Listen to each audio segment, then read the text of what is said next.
pelo privilégio que Ele nos concede de estarmos aqui reunidos como igreja do Senhor para adorá-lo, agradecê-lo, engrandecê-lo.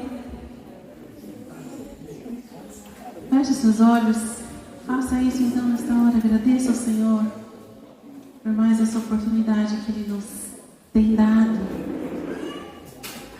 Diga a Ele que você está aqui unicamente por sua causa. Abra o seu coração, derrame o seu coração na presença do Pai, pois Ele está aqui nesta noite. Te adoramos, Senhor, bendizemos o Teu nome, porque somente o Senhor é Deus, não há outro. Não há outro igual a Ti, não há outro além de Ti. Deus, Criador dos céus e da terra e de tudo que neles há. Deus que nos criou, Deus que nos formou para o louvor da Tua glória. E é por isso que estamos aqui, Senhor, reunidos no mesmo Espírito, Pai, para proclamar, ó Deus, quem Tu és, para declarar quem Tu és e declarar quem Tu és em nossas vidas. Tu és o nosso Deus, Tu és o nosso Senhor, Tu és o amado das nossas almas. Ah, Senhor, nós prostramos o nosso coração nesta noite, Pai. Nós nos rendemos nesta noite, Senhor, pois reconhecemos que Tu és o nosso Redentor, o nosso Libertador. Tu és o nosso Salvador. Estamos aqui, Pai, por Tua causa. Estamos aqui, ó Deus, pelo Teu nome. Estamos aqui porque amamos a Tua presença. Amamos quem Tu és em nós. Amamos o que o Senhor fez e faz em nossas vidas. Por isso amamos, Senhor, a Tua presença e não queremos sair dela, Pai. Queremos render ao Senhor todo louvor e toda adoração, que somente o Senhor é digno. Só Tu és digno, só Tu és digno. Obrigada, Senhor, por tamanho amor, por tamanha graça que nos alcançaram, Pai. Obrigada, Senhor, porque mesmo sem merecermos, o Senhor nos amou, continua nos amando.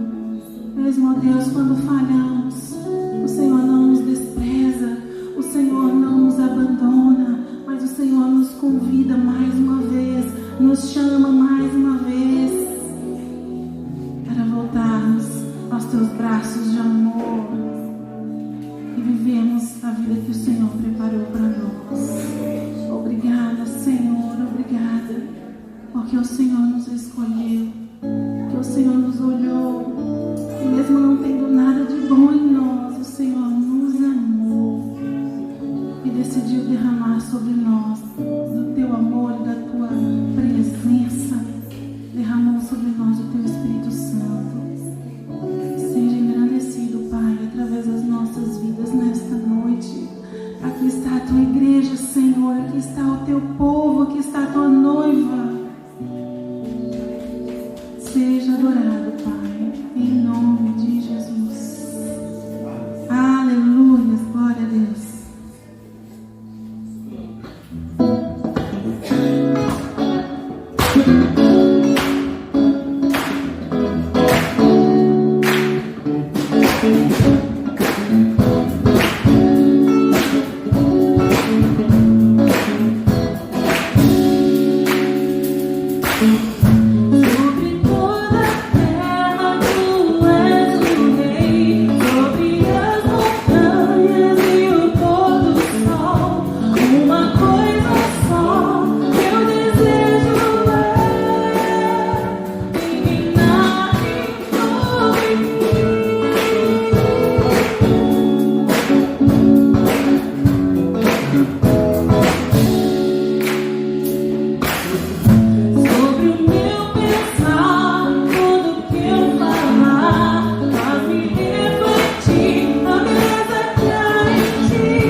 você que veio preparado, nós vamos dizimar e ofertar na casa do Senhor. Esse é um momento da igreja. Aqueles que nos visitam, fiquem muito à vontade. Esse é um momento onde nós, que pertencemos a essa casa, devolvemos um pouco do muito que o Senhor tem nos dado. Queira se sentar, queridos, por favor. E nós vamos continuar adorando ao Senhor. E você que vem então preparado para este momento, saia do seu lugar, venha à frente, traga aqui os seus dízimos e suas ofertas.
Aleluia, glória a Deus. Eu queria convidar a diretoria eleita, a diretoria estatutária, também os irmãos membros do presbitério. Não sei se o irmão Milton está aqui. Irmão Milton, chega aí, irmão Milton. Também está faltando o Jacó e a Tami, que foram, também foi eleita segunda tesoureira, mas o Jacó acabou de mandar mensagem, fez o teste. Tanto ele quanto também estão com Covid. E as crianças estão com bronquite, né? Os meninos estavam com tosse alguns dias. Então é crise de bronquite, mas Jacó e também estão com Covid. Então não vão estar presentes hoje na posse. Cadê o resto da diretoria? Só tá, meu querido, quem foi eleito, gente? Vocês sabem quem foi. Esqueceram?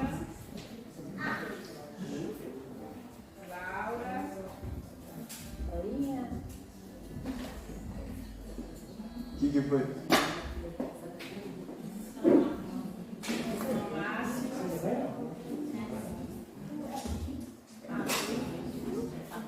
O pessoal tá vindo aí. Só do louvor, todo mundo, né? Os 4 do louvor, mas parte da gente. Ah, chega aí, gente, vai ajudar na mesa. E faltar a Laura, né?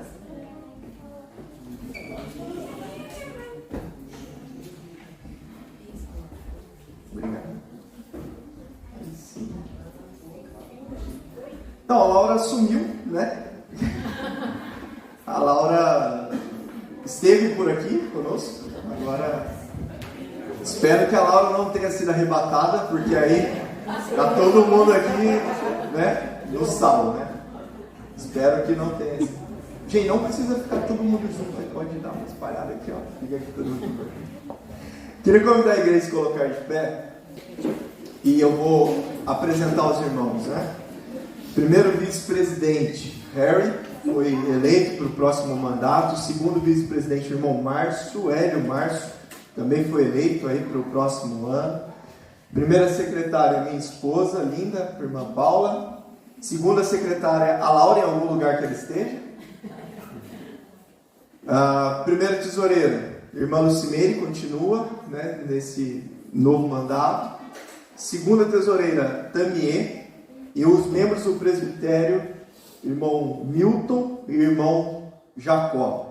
Assim como o pastor, esses vão ser aqueles que vão nos ajudar nas questões espirituais da igreja, como foi colocado, por exemplo, na Assembleia, a questão de ceia. Esses irmãos vão estar discutindo, vão estar orando e buscando no Senhor uma resposta de Deus para a nossa comunidade. E membros do Conselho Fiscal, Rafa, Miriam e Michael. Esses são os membros do Conselho Fiscal da nossa igreja. Porque às vezes os irmãos ficam pensando assim, quem que faz parte? A Laura apareceu. Que coisa fantástica. Ela foi ali na casa dela, que ela mora pertinho. Isso, entrega mesmo. O culto é aqui, Laura, não é lá fora. Então vamos lá. Beleza, Clarinha. Boa, entrega sua mãe. Essa que entrou é a segunda secretária. Mas de vez em quando ela aparece aqui na igreja. Você é meio turista? Mas ela aparece de vez em quando. É assim, a gente só vê o que fazer. Faz certo. Viu? Mas também na frente da igreja inteira.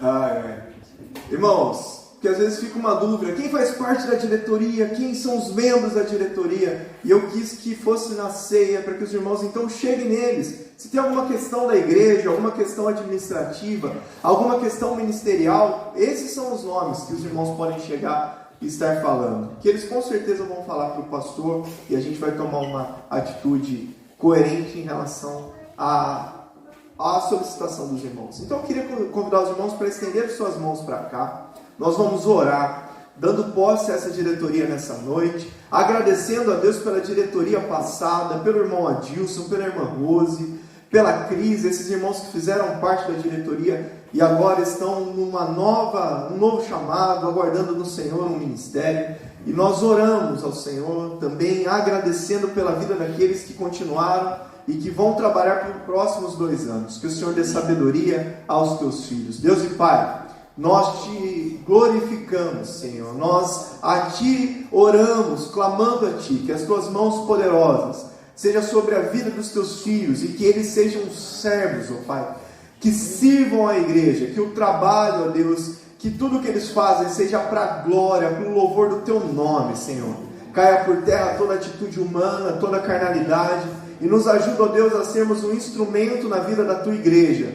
Nessa noite, Senhor, nós declaramos as bênçãos do Senhor sobre a vida de cada um dos membros dessa diretoria. Dê sabedoria aos teus filhos neste ministério e que eles continuem dando frutos para a glória e para o louvor do teu nome. Assim oramos no nome santo de Jesus. Amém e amém. Glória a Deus. E eles vão continuar aqui conosco. Você pode se assentar. E aí eu vou pedir para os meninos do louvor voltarem, né? Porque eles vão ter que adorar o Senhor. E nós vamos consagrar o elemento pão, o elemento vinho. E a gente vai pedir uma ajuda para esses irmãos, então, servindo a igreja a partir de já, servindo a mesa, entregando o pão e o vinho. Deus e Pai, nós consagramos o elemento pão, o elemento vinho, sabendo que o pão não se torna corpo e nem o vinho se torna sangue, mas ambos representam o corpo e o sangue de Jesus vertido na cruz do Calvário. Assim nós consagramos e clamamos a Ti pelo perdão dos nossos pecados, para que possamos, ó Pai, participar da Tua mesa. Essa mesa que não é da Igreja Batista Estrela da Manhã, não pertence a uma denominação, mas pertence ao Senhor. Que cada coração, ó Deus, cada irmão a tome com discernimento, com sabedoria, examinando-se a si mesmo e assim participe da ceia. Que este momento, ó Deus, seja um momento de alegria na vida da Tua igreja, de regozijo no Senhor. Assim nós oramos e a Ti consagramos em nome do Pai, em nome do Filho e em nome do Espírito Santo de Deus. Amém e amém.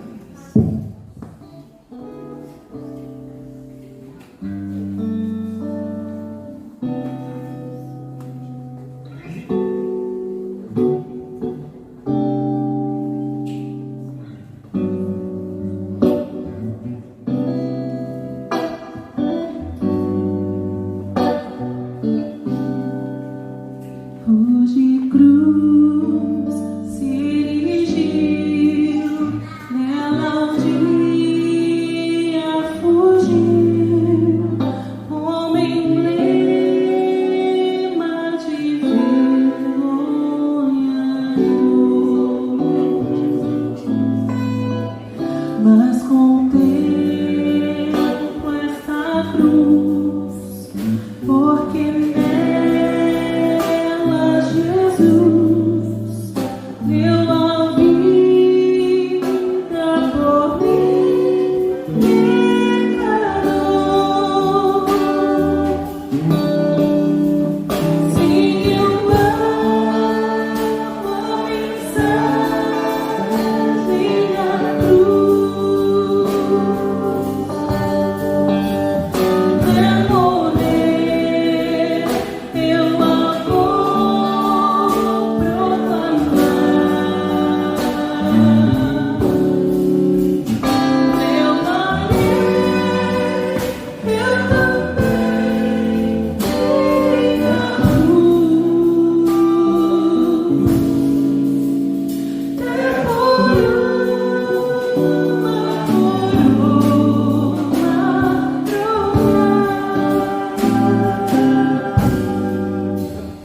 Desde a glória dos céus, o Cordeiro de Deus, ao Calvário humilhou e baixou. Nessa cruz sem pra mim, atrativo sem fim, porque nela Jesus me salvou. Sem eu nova mensagem da cruz, demorei pelo amor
Aleluia. Irmãos, podem se colocar de pé? Porventura alguém ficou sem o pão, o cálice? Diz assim a palavra do Senhor, que Jesus, após ter dado graças, partiu o pão e disse: esse é o meu corpo que é dado em favor de vós. Façam isto em memória de mim. Portanto, queridos, comamos todos em memória do Senhor.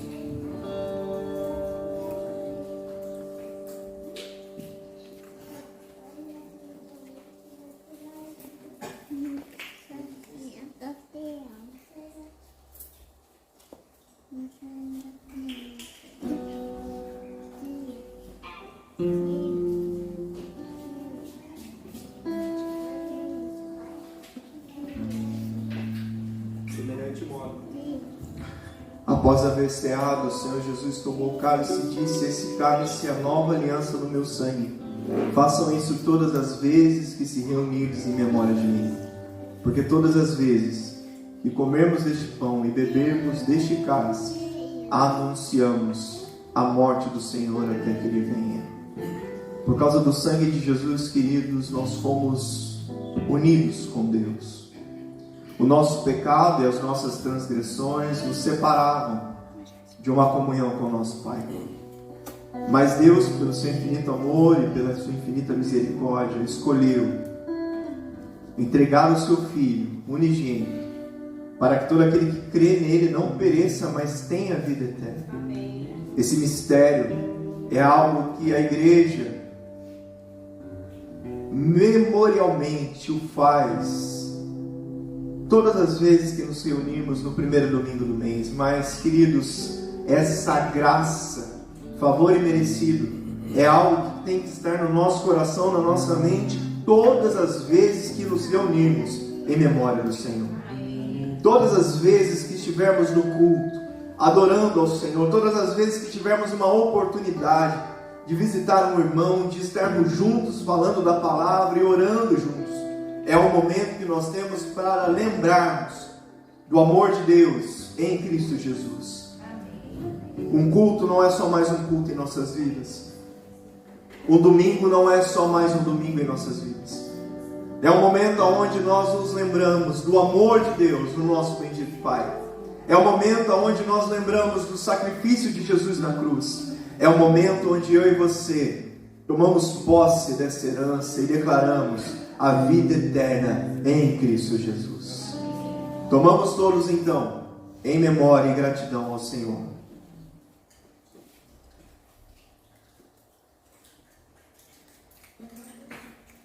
Aleluia. Eu vou pedir que o irmão Milton nos conduza em oração, agradecendo ao Senhor por este momento, agradecendo a vida das nossas crianças, a vida daqueles que vão ministrar a palavra a elas. E neste momento, após a oração, o nosso irmão Michael, que também faz parte da diretoria, vai estar recolhendo os cálices. Você pode ficar no seu lugar, querido.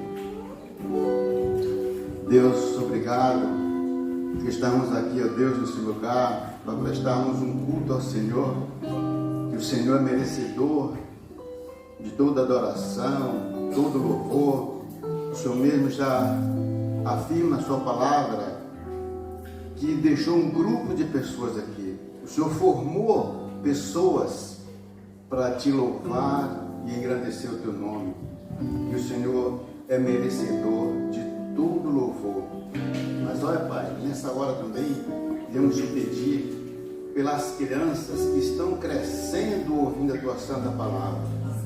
Então, meu Deus, no mundo que vivemos, um mundo de corrupção, um mundo de mazelas, um mundo que não oferece nada para nossas crianças.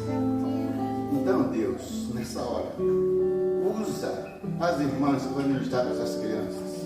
Usa poderosamente, e que quando a tua palavra penetrar dentro dessas crianças, que elas possam crescer e frutificar e nunca esquecer daquilo que aprenderam quando era criança. Hoje nós vimos muitas pessoas, até depois de adulto, velho, desviando do teu evangelho, abandonando, pegando a tua palavra e pisando. Então, Pai, cuida dessas crianças, ó Deus, não só daqui da nossa igreja, mas de todas as igrejas, Deus, de Ubatuba, ou no Brasil, ou no mundo. Continua cuidando, meu Deus, para que as crianças venham crescer no conhecimento da tua palavra e que ainda depois de velha nunca venha desviar da mesma. Ó Deus, obrigado pelos irmãos também que dizimaram nessa hora também. Continua abençoando os teus filhos, que nunca venha faltar o pão cotidiano nas suas casas, saúde para os irmãos, trabalho, ó Deus. Continua, Pai, dando graça e bênção, para que assim, ó Deus, eles também sejam, Deus, felizes com suas famílias. Nós oramos agradecidos em nome de Jesus. Amém. Obrigado, irmão. Os irmãos queiram se sentar, a gente vai continuar adorando ao Senhor.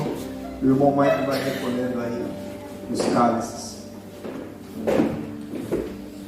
E as crianças vão sair para o culto infantil.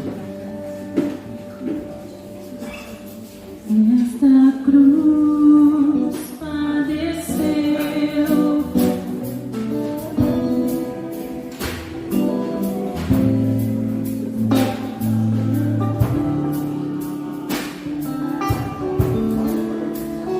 o perdão, eu me alegro na cruz, eu amei. Graça e luz para minha santificação. Se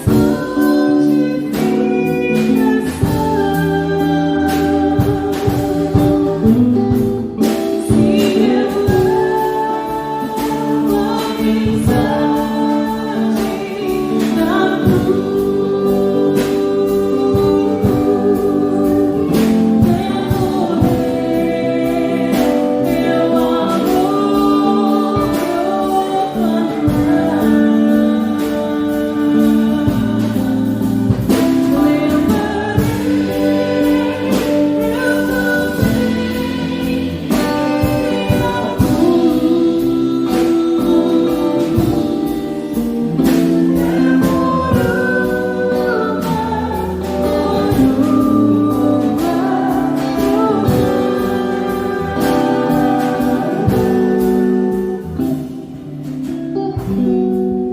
Aleluia, glória a Deus. Queridos, abra sua Bíblia comigo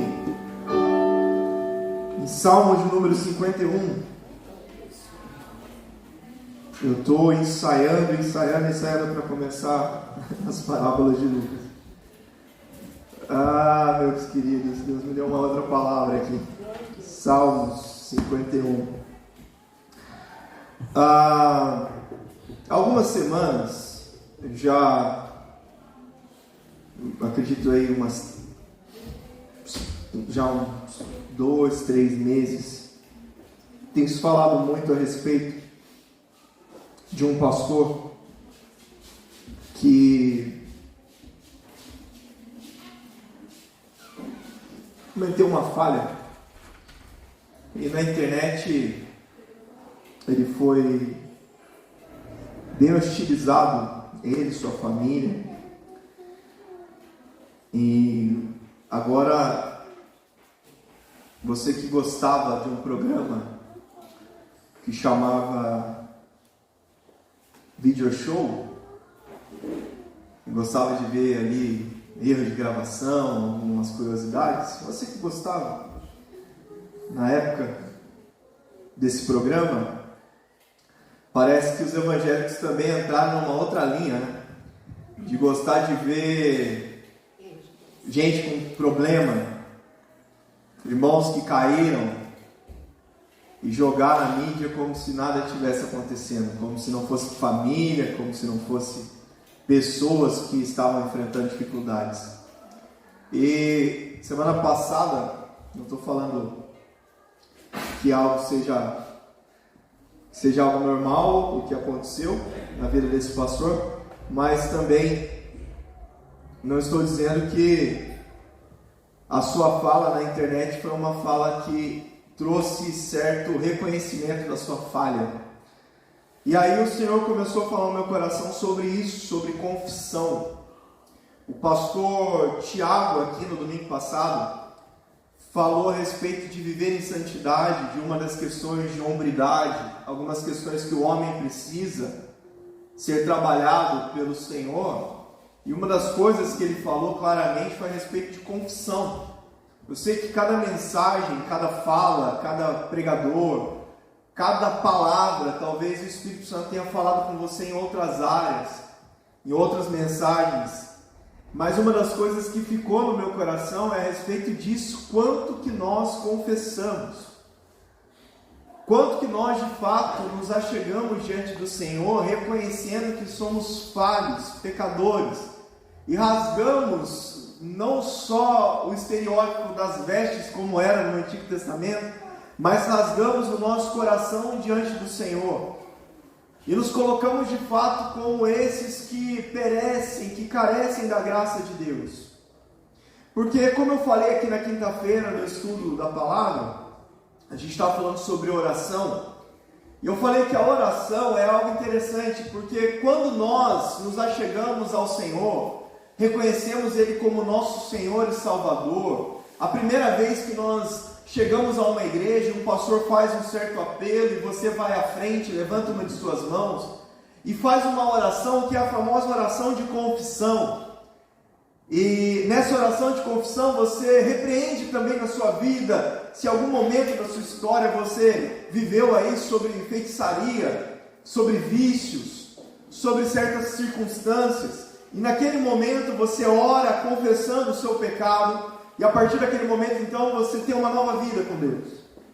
Só que essa oração é a oração que a gente faz só quando a gente aceita Jesus. Parece que com o tempo, queridos, depois de um tempo que nós já estamos no Evangelho, essa oração de confissão passa longe do nosso coração. Jesus, quando vai falar a respeito disso, ele cita 2 exemplos. Ele cita o exemplo de um publicano e cita o exemplo de um fariseu. O fariseu sobe ao templo e quando ele chega no templo, ele vai dizer: graças te dou, Senhor, porque não sou como quem? Como este publicano. Eu vou ao templo, eu sacrifico, eu dou os dízimos, a oferta das hortaliças e de tudo que eu tenho, graças te dou, porque eu sou então melhor do que esse publicano. E o publicano, sem olhar para o alto, batendo no peito e dizendo que era miserável diante de Deus. E Jesus pergunta então para os doutores da lei: qual desses homens desceu justificado? Aquele que subiu orgulhoso ou aquele que subiu quebrantado, que nem ousava olhar para o alto diante do Senhor? Queridos, depois de um tempo que a gente já está velho de igreja, a gente já não faz mais oração de confissão, não. O máximo que a gente faz é antes da ceia, dizendo assim: Senhor, perdoa os meus pecados, perdoa as minhas falhas. E aí a gente sai daqui e continua fazendo as mesmas coisas que fazíamos antes. O máximo que a gente faz é falar: Senhor, muda o meu jeito, mas o Senhor sabe que eu sou assim. Senhor, muda a minha fala, mas o Senhor conhece o meu temperamento. Senhor, muda a minha forma de agir em casa, mas o Senhor conhece a família que eu tenho, né? Senhor, muda o meu jeito de me relacionar com o meu cônjuge, mas o Senhor conhece quão difícil é aquele miserável. O Senhor sabe quão cabeça dura é. E aí, quando eu vejo o Salmo de número 51, é a mesma coisa, porque o fato que nós vamos ler agora, eu convido vocês a colocar de pé então para lermos a palavra do Senhor. E a gente vai ler o Salmo 51, o Salmo de número 51, do verso 1 até o verso de número 13. Diz o seguinte: ó Deus, compadece-se de mim, segundo o teu amor. Apaga minhas transgressões por tuas grandes misericórdias. Lava-me completamente da minha iniquidade, purifica-me do meu pecado. Pois reconheço minhas transgressões e o meu pecado está sempre diante de mim. Pequei contra ti e contra ti somente, e fiz o que é mal diante dos teus olhos. Por isso, tua sentença é justa e o teu julgamento é puro. Eu nasci em iniquidade, e em pecado minha mãe me concebeu. Tu desejas que a verdade esteja no íntimo, no coração, me ensinas a sabedoria. Purifica-me com esopo, e ficarei limpo. Lava-me, e ficarei mais branco do que a neve. Faze-me ouvir júbilo e alegria, para que se regozijem os ossos que esmagaste. Esconde teu rosto dos meus pecados e apaga todas as minhas iniquidades. Ó Deus, cria em mim um coração puro e renova em mim um espírito inabalável. Não me expulses da tua presença, nem retires de mim o teu Santo Espírito. Restitui-me a alegria da tua salvação e sustenta-me com o espírito obediente. Então ensinarei os teus caminhos aos transgressores, e pecadores se converterão a ti. Até aqui, queridos. Deus e Pai, obrigado, Senhor, por essa noite, obrigado pela tua palavra. Fala aos nossos corações, é o que nós pedimos e te agradecemos, em nome de Jesus. Amém. Amém. Queira se sentar, queridos? Mantenha a sua Bíblia aberta, por favor, para a gente caminhar um pouquinho no texto.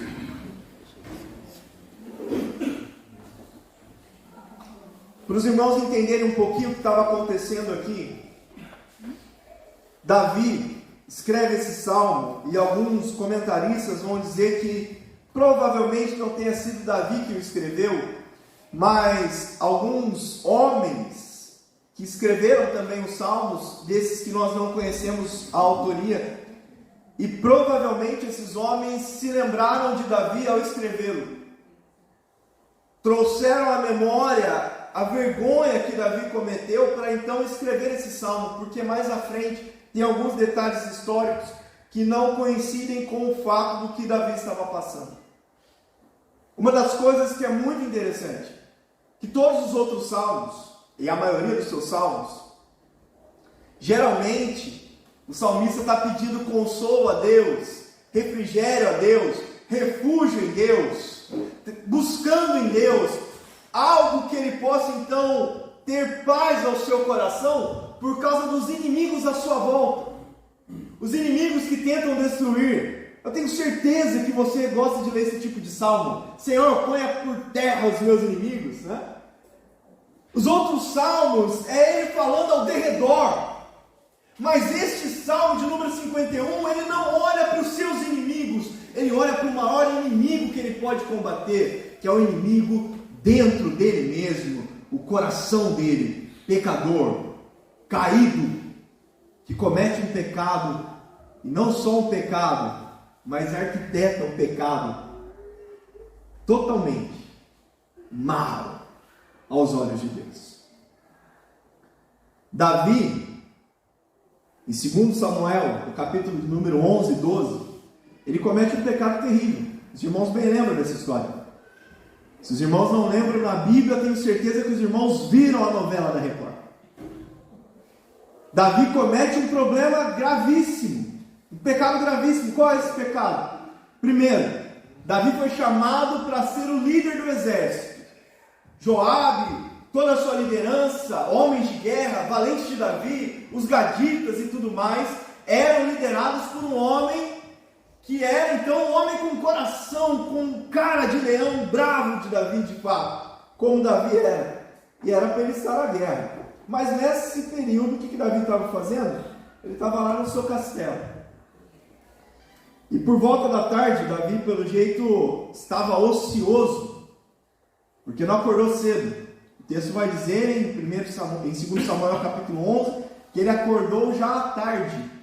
Já não era mais aquele homem de guerra, era aquele homem que tinha vencido muitas coisas. Já tinha conquistado o trono, já tinha conquistado fama, riqueza. O exército fazia exatamente o que ele mandava. E na parte da tarde ele foi andar ali pelo castelo e viu Betseba. Betseba se banhava e ele pergunta aos seus guardas quem era aquela mulher. E eles falam, é a esposa de Urias. É a esposa de Urias, um dos seus guerreiros, um dos seus valentes. E Davi manda então trazê-la ao seu castelo. Tem relações com ela. E ela engravida. Davi manda então ela de volta a casa, ela volta para sua casa e avisa então a Davi que estava grávida. O que Davi faz? Manda carta ao seu general, isso já é o capítulo 12, pedindo para que Urias voltasse. Por quê? Porque se Urias voltasse da guerra e fosse conhecer a sua esposa, talvez desse para encobrir o seu pecado, encobrir o seu erro, porque o Urias ia para casa, e essa foi a ordem. Só que bem no dia que Davi arquitetou então que ele voltasse para casa, Urias se deita à porta do rei, à porta do castelo, e ele ao sair vê que Urias está lá e fala, por que você não foi para casa? Ele diz, de maneira nenhuma, o general está lá dormindo no acampamento, os soldados, meus amigos e irmãos estão dormindo, acampados ao tempo, ao relento. Até parece que eu vou para casa para beber, comer e desfrutar do amor da minha esposa, se os outros homens de Davi estão lá vivendo nessa situação. Que a mão do Senhor pese sobre mim fazer tal coisa, rei. Aí Davi olha para ele e fala, tudo bem, então fique hoje, fique amanhã, fica aí tranquilo. O que Davi faz? Chama ele para dentro do castelo e dá bebida a ele, para que então ele ficasse totalmente fora da noção do que estava fazendo e voltasse para casa. Só que ele mais uma vez dormiu à frente do castelo e não foi para casa, mesmo depois de estar aí alcoolizado. E aí Davi viu que não tinha jeito, chama Urias, dá uma carta à mão de Urias e fala para Urias levar então ao líder, ao general. E quando o general do exército de Davi pega a carta que ele mesmo levou, era a sentença de morte, porque Davi o escreveu para que ele fosse à frente da batalha, e então Urias morresse, bem à frente da batalha, e o exército recuasse, para que ele então morresse. Só que sabe o que é interessante no capítulo 2 de Samuel? O capítulo 12 de Samuel? Que o general não ia colocar só Urias à frente. Ele precisava justificar então essa arquitetônica forma de Davi agir. Mandou então, junto com Urias, outros homens, que ficaram próximos ao muro da cidade. E quando foram atacados, não só Urias, mas todos os outros homens morreram numa atitude assim totalmente sem nexo daquele general. E aí o general falou, olha, volta e avisa Davi que os soldados estavam muito próximos da cidade e muitos morreram, inclusive Urias. E aí o jovem volta para avisar Davi e fala, olha, Muitos dos homens morreram numa atitude que tomamos na guerra, mas Urias também morreu. E Davi fala assim: ah, que bom, né? Agora o meu pecado está totalmente salvo. Não, ele vai dizer ainda assim: a guerra é assim mesmo. Tem dias que as batalhas são mais difíceis. Não sejam fracos, sejam fortes e valentes. E Davi achou que a vida estava tranquila, porque agora que Urias morreu, ele trouxe Betseba para o castelo, e com ela para o seu reino, e com ela tinha um filho, e ele tomou-a como esposa, assim como muitas outras esposas. Só que acontece algo fantástico. O profeta Natan vai falar com Davi. E o profeta Natan, de frente com Davi, vai dizer o seguinte para ele: olha, Davi, existia um homem que cuidou de uma cordeirinha nos braços. Era pequenininha. E ele alimentava, ele cuidava, ele amava. Ela era muito pequena. E ela foi crescendo. E ela era cuidada nos braços da sua família. Seus filhos brincavam com ela. Seus filhos tinham um tempo com essa cordeirinha, com esse cordeiro. E ele foi crescendo. Só que chegou um dia que um dos homens muito ricos, que tinham muitos rebanhos, muitas terras, muito dinheiro, resolveu pegar a cordeirinha daquele homem e matá-lo para fazer um almoço, um jantar para o seu viajante. E aí Davi, tomado de ira, se levantou e disse: digno de morte é um homem que fez tal coisa. E aí o profeta olha para Davi e diz o seguinte: você é esse homem. Você é esse homem.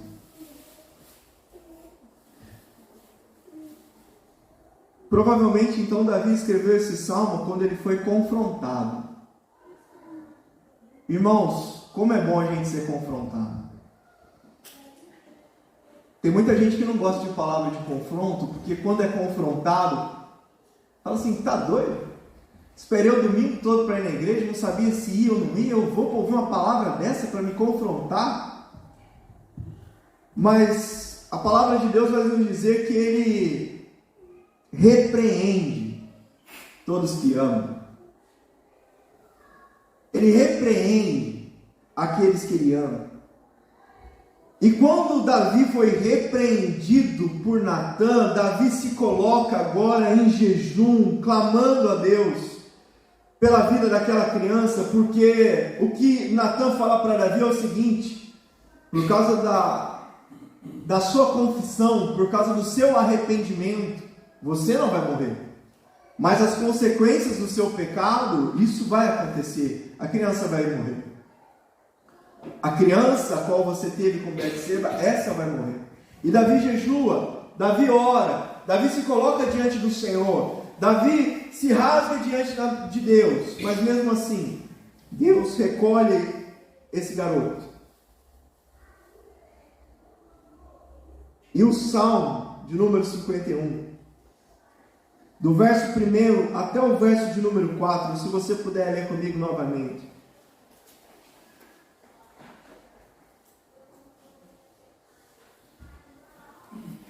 Mostra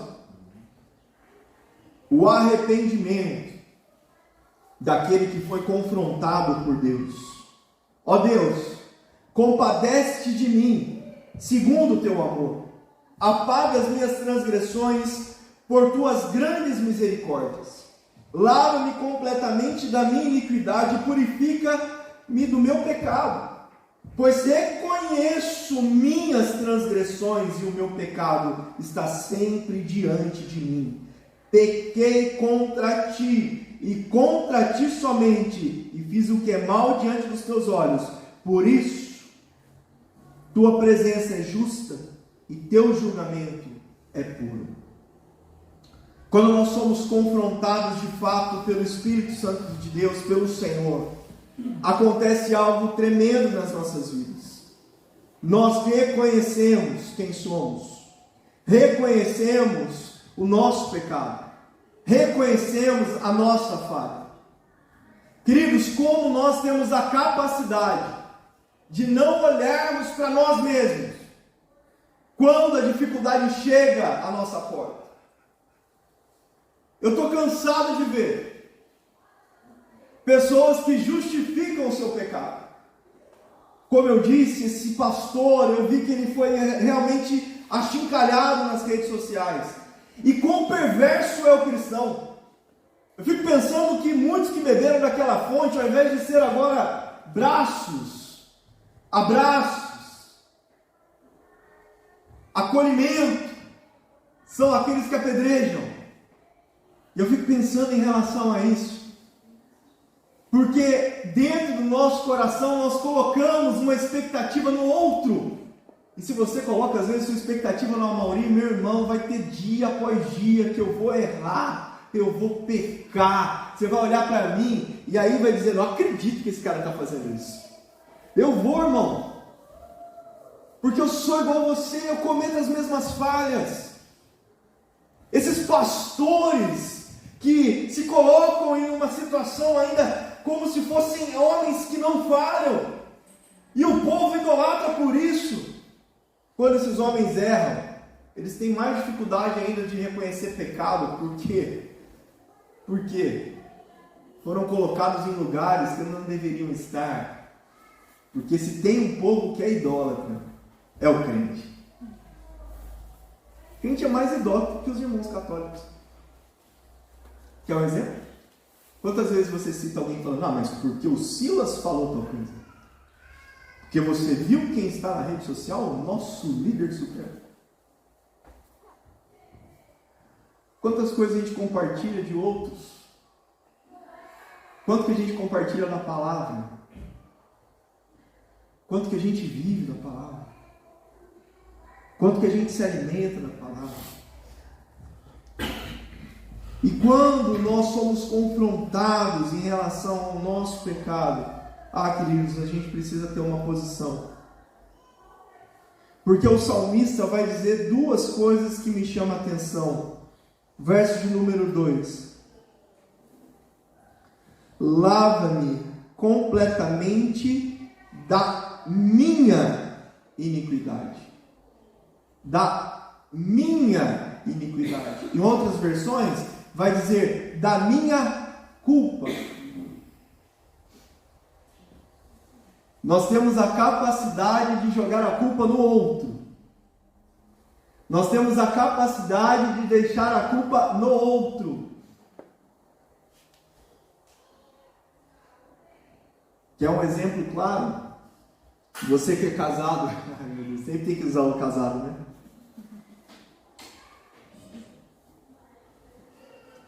Quantas vezes você já falou assim, eu fiz isso porque você fez isso primeiro? Se você falasse comigo diferente, eu não ia fazer isso. Irmão, vou te dar um exemplo, outro exemplo, que vou aproveitar que a Paula está ministrando para as crianças. A Paula é assim, você tem que falar mais calmo, porque aí eu sou tranquilo. Eu falei, tá bom. Já falei mais calmo, não foi tranquilo. Já falei mais enérgico, piorou. Já deixei de falar, deu problema do mesmo jeito. Eu descobri o seguinte, não tem jeito. Não tem forma.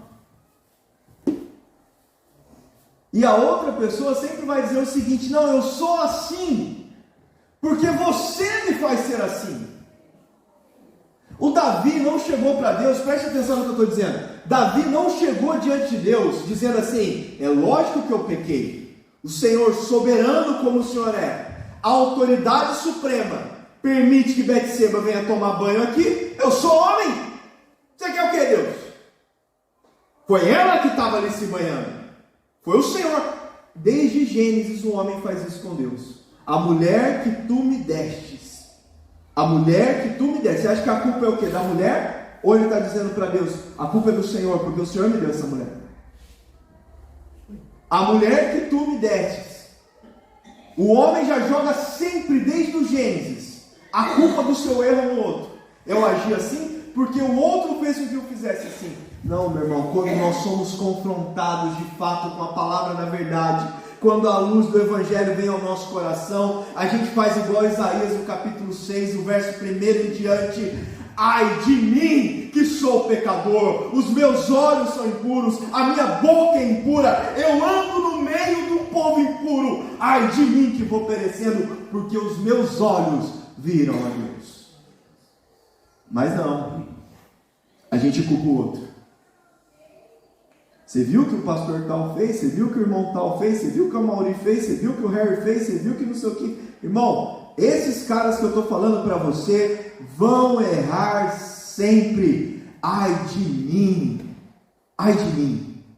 porque eu não sou o juiz sobre a vida deles. Muito pelo contrário, eu tenho que confrontá-los com a palavra da verdade. Esses precisam também se arrepender diante de Deus, dizendo: Senhor, pequei contra ti, só contra ti. O pecado de Davi foi muito grave.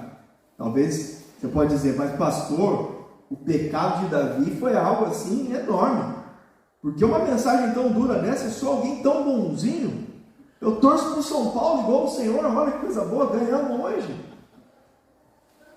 Eu sou alguém tão bonzinho, eu cuido das minhas coisas. Irmão, a Bíblia vai dizer o seguinte: aquele que não ama o seu irmão, comete o quê?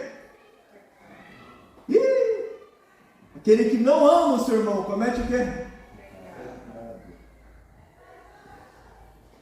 E aí? Eu não amo o meu irmão como eu deveria amar.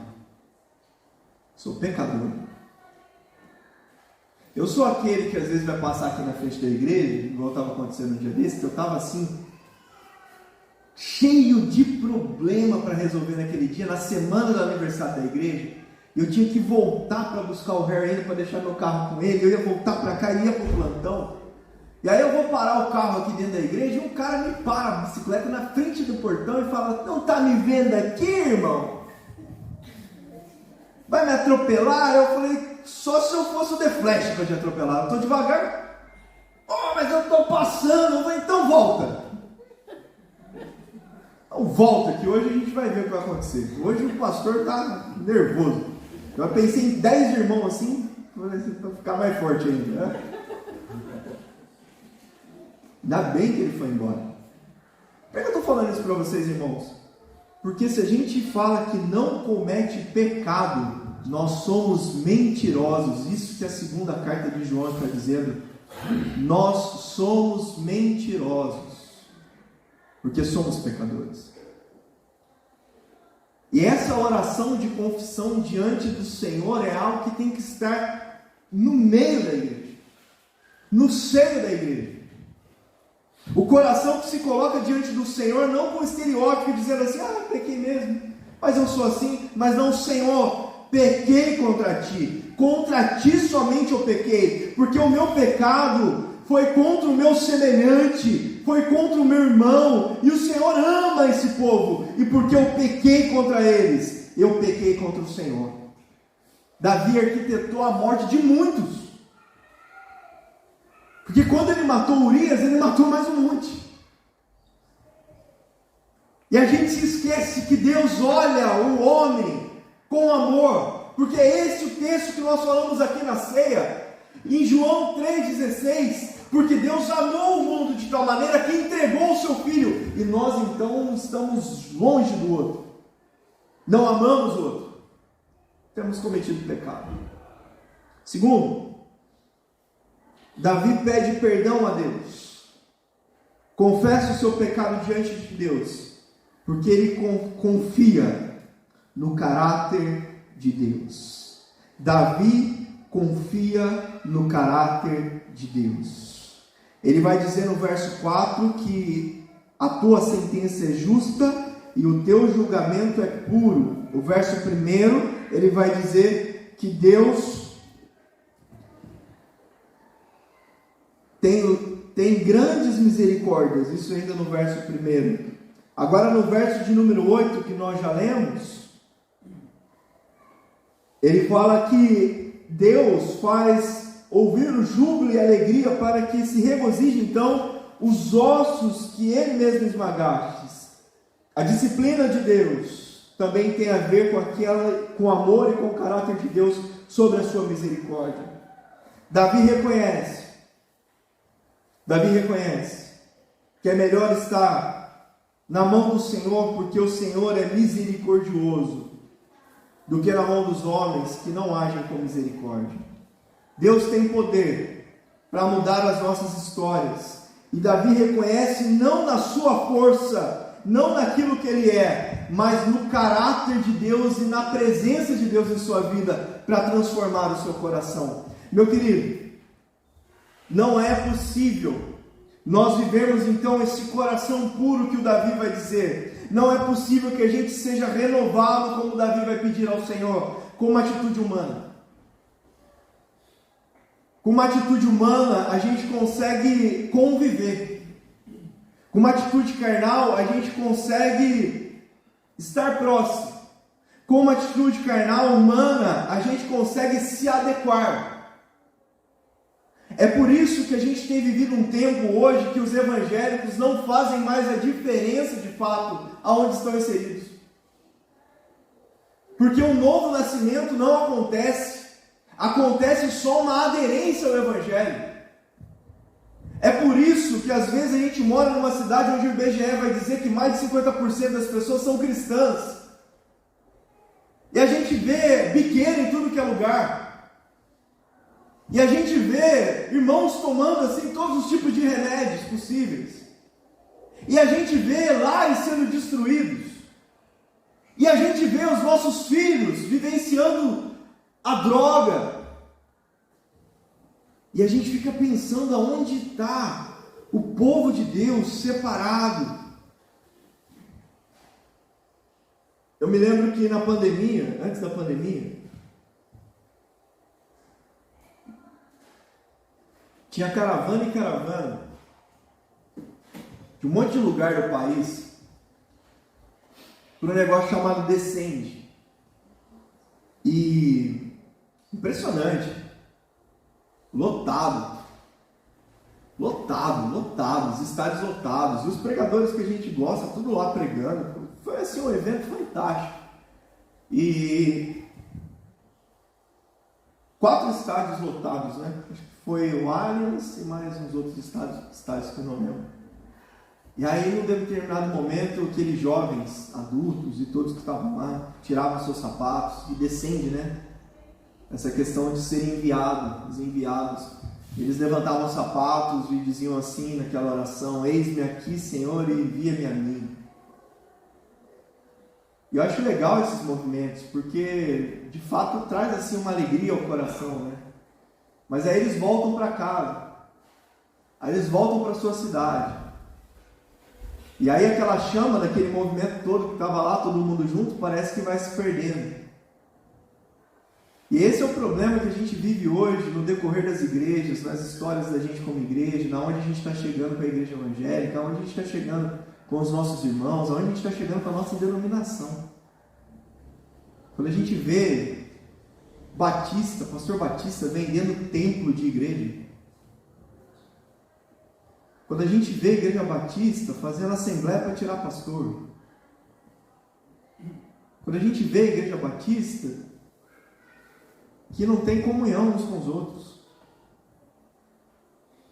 e aí o que adianta levantar o sapato e falar eis-me aqui, envia-me a mim? Ou o que adianta eu entrar no meu quarto em secreto e fazer a oração dizendo: Senhor, envia-me a mim, eis-me aqui, aviva a tua obra, e eu não falo com o meu vizinho? Eu não cumprimento a pessoa na porta. Eu não sei quem é.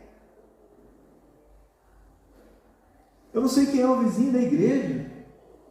Tá bom que do lado de cá a gente faz bastante barulho, mas do lado de cá a gente é amigo. Eu não sei quem é, quem trabalha comigo, eu não sei a dificuldade que ele passa, eu não sei o que tem vivido, eu não sei o que tem passado. Ah, meus irmãos, quando nós entendemos que reconhecer pecado não é um movimento humano, entendemos de fato que é algo que o Espírito Santo faz nas nossas vidas, nós entendemos o caráter de Deus que transforma o nosso ser por completo. Porque confessar pecado requer, meus queridos, um terceiro ponto: um arrependimento para viver uma nova direção. E é por isso que eu disse para os irmãos que a gente não faz mais oração de confissão. Porque quantas vezes você já orou pedindo para Deus te perdoar de um pecado? E você ainda continua vivenciando esse pecado na sua vida? Quantas vezes você se colocou diante do Senhor dizendo: Senhor, me perdoa? Mas quantas vezes você colocou diante do Senhor dizendo assim: Senhor, muda esse coração, porque o Senhor precisa purificar a tua obra em minha vida? A fala de Davi, no verso de número 10, ele vai dizer assim: crie em mim um coração puro e renove em mim um espírito inabalável. Crie em mim um coração puro e renove em mim um espírito inabalável. Meus queridos, o que Davi está dizendo para o Senhor é que o problema qual ele cometeu, a arquitetura da morte de Urias, a forma que ele lidou para que então ele tivesse um caso com Betseba, a sua forma de ostracismo ali naquele castelo, no seu palácio, ao invés de estar na guerra, preste bem atenção, não era algo do seu meio, não era algo do produto a qual ele estava inserido, não era algo que a sociedade estava fazendo. Tudo o que Davi fez aconteceu não porque o que estava fora dele, mas o que estava dentro dele. A sua atitude no pecado não acontece pelo externo ao qual ele estava, mas pelo coração amargurado, totalmente cinzento pelo pecado. Porque é do pecado, meus queridos, que nós arquitetamos, ou melhor, é do coração que nós arquitetamos alguns pecados e algumas situações. Eu não conheço ninguém que tenha tido problema, às vezes, do adultério, que acordou de manhã e falou assim: vou adulterar hoje, está um dia bonito para adulterar, está um dia tranquilo para eu ir lá e cometer uma falha. Olha aí, está sol, pleno inverno, é hoje. É o coração. É o coração andando em terras estranhas. É o coração se distanciando de Deus. É o coração se distanciando da palavra. É o coração não tendo mais a alegria da salvação. E é interessante destacar que Davi vai dizer assim: Senhor, salva-me novamente. Não é isso que Davi vai dizer: Senhor, dai-me de novo a alegria da salvação. É porque, meu querido, meu amado irmão, nós já somos salvos, lavados e remidos no sangue do Cordeiro, mas às vezes o nosso coração se distancia da palavra de Deus, se distancia da presença de Deus, anda por terras longínquas, anda por situações tão distantes da presença do Senhor, e é por isso que Davi vai dizer: Senhor, me dá de novo a alegria da salvação, aviva a tua obra no meu coração, aviva a tua obra no decorrer dos anos. A gente só consegue vencer pecado, irmãos, quando nós estamos próximos do Senhor. E eu falo próximos do Senhor, e eu queria dizer para você: estar próximo do Senhor não é ouvir todas as mensagens que você tem no Instagram, no YouTube, ou em qualquer outro canal que você conheça. Estar próximo do Senhor não é você colocar louvor de manhã na sua casa até o final da noite e falar: olha, glória a Deus. Estar próximo do Senhor não é você colocar dizeres bíblicos no seu quarto, na sua Bíblia, estampar no seu carro dizendo: isso pertence ao Senhor. Não é isso. Estar próximo do Senhor é reconhecer o pecado a qual você está fazendo e se rasgar diante do Senhor. Estar próximo do Senhor é ter um renovo espiritual na sua vida. Estar próximo do Senhor é reconhecer a sua falha e clamar a Deus que o Senhor renove então a alegria da salvação no seu coração. Estar próximo do Senhor é andar em novidade de vida. Estar próximo do Senhor é então ter uma palavra a qual o Senhor te direciona. Estar próximo ao Senhor é que a sua boca, os seus gestos vão refletir a presença de Deus em sua vida. E o verso número 13, para a gente encerrar: quando então o nosso coração é renovado pelo poder de Deus.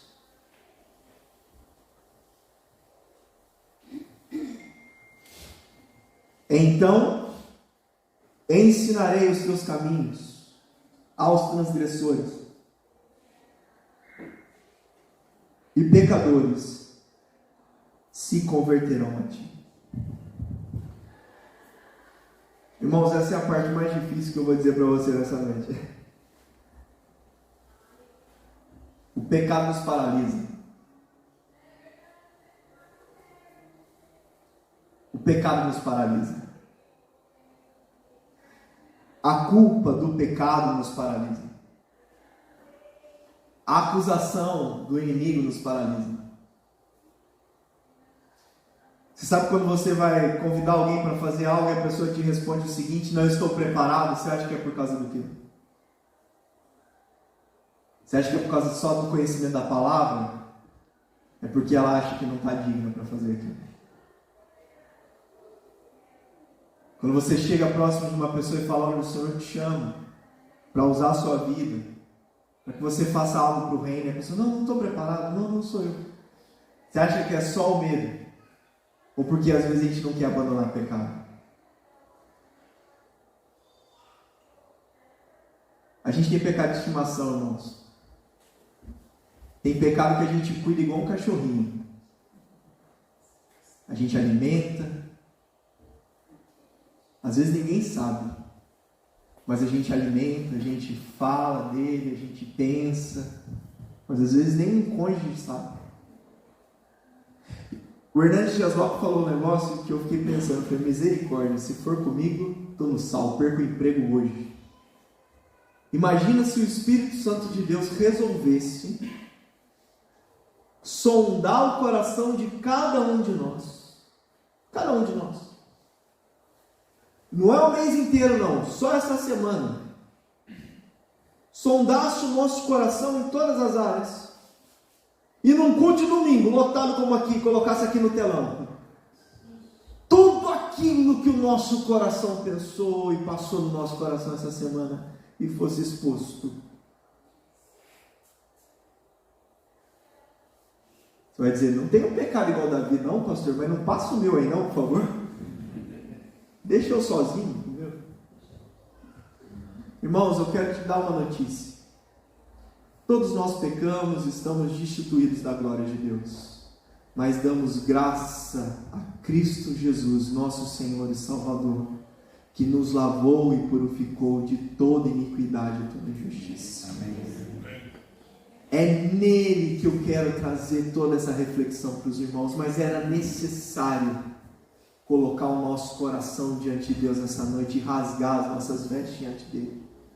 Tirar as nossas máscaras diante do Senhor. Não é para tirar a máscara, não. Pode ficar quem está aí, não pode tirar.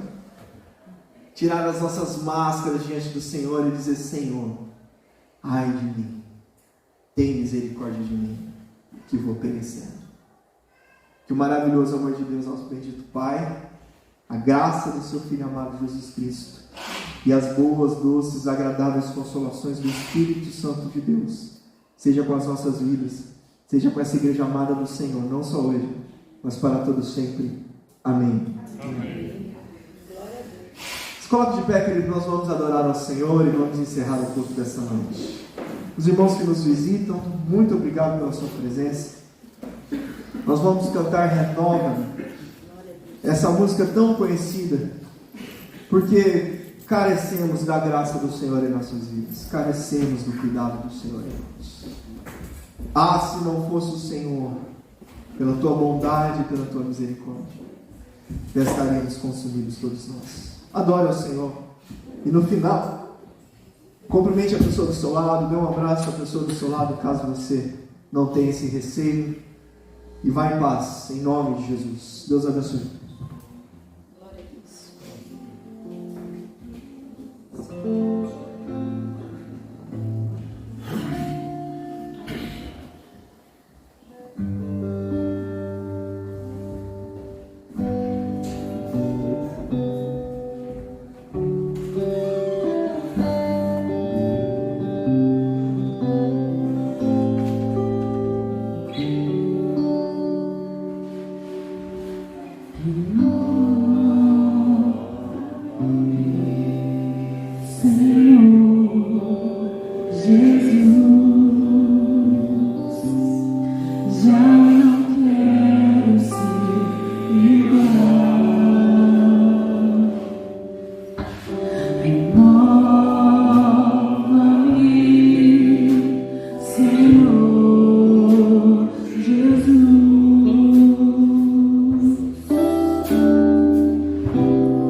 porque muito que há dentro de mim necessita ser mudado, Senhor, porque tudo que há dentro do meu coração necessita mais de ti.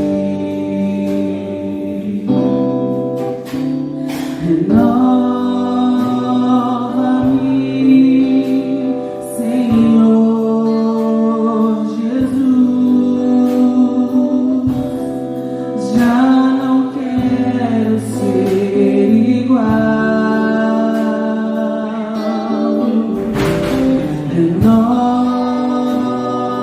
Renova-me, Senhor Jesus. Põe em mim teu coração, porque muito que há dentro de mim necessita ser mudado, Senhor, porque tudo que há dentro do meu coração necessita mais de ti.